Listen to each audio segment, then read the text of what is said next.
So everyone's talking about COVID-19 and how it's affecting the world economies, GDPs of countries, manufacturing, industrial sectors, trading, and almost every other sector in the world. Everyone talks about the premium asset class which gets hit the most. We've already seen a drop in stocks, oil pricing, Bitcoin's dropped quite a bit. But again, there are certain asset classes that hold firm or don't drop as much in value. Gold hasn't dropped as much in price. Watches, I mean, the top watch manufacturers, Audemars, Patek, Rolex have shut their factories. When they reopen, there'll still be robust demand for their sports premium watches, and that's not going to see that much of a fall. The premiums will definitely take a little bit of a fall. Property, again, if you invest at the right place at the right time, in the right location at the right price, there's no reason for you to fear. Not that the prices are going to be way different from when it was before COVID-19 and now. The transactional values would definitely fall. We've already realized this.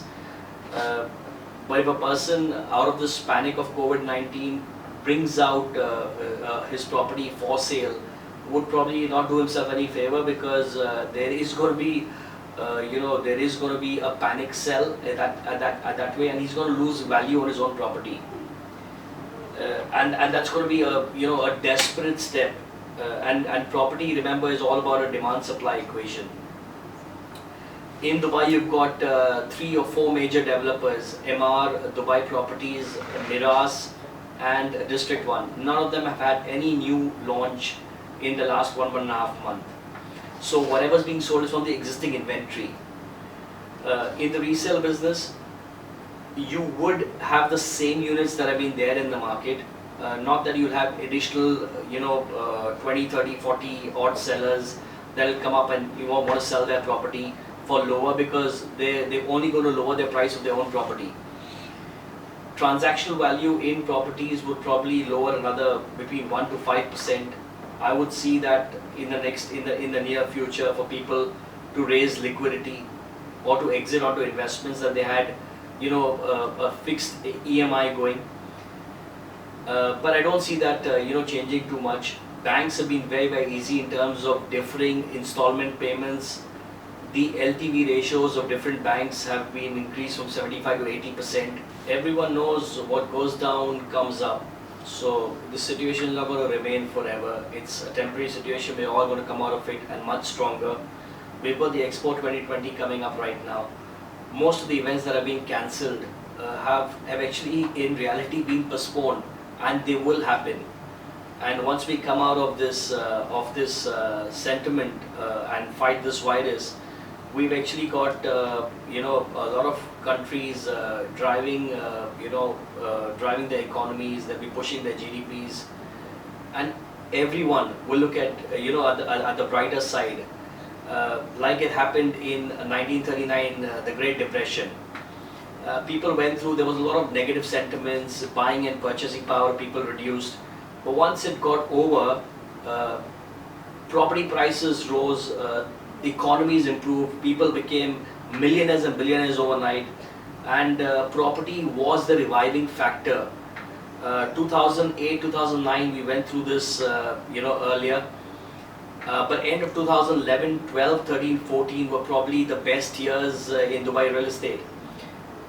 We fortunately live in a place which is very, very small. It's not massive compared to giant cities like Shanghai, Ginza, Mumbai, Delhi, London, Paris, where you've got so many other options. So the turnaround time is a lot quicker, is a lot faster.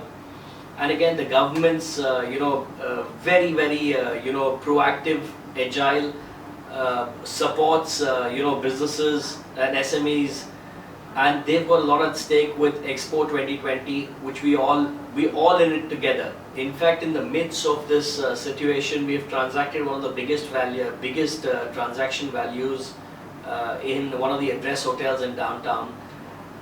The buyer looked at it as an opportunity to probably get the best value of his purchase. The seller was already a seller much before COVID-19 and felt he had to encash on his property. Of course, I won't discuss values because it's a lot lower than the purchase. However, I mean, at the end of the day, you've just got to. I mean, I don't know how many people actually follow Warren Buffett saying. Most people hear it, but how many people follow it, I don't really know, because he's got one of these sayings that say, when people get greedy, you get wary. When people get wary, you get greedy. So I'd say, best of luck to all of us, to all the businesses, and I'll tell you what, we're going to come out of this pretty soon.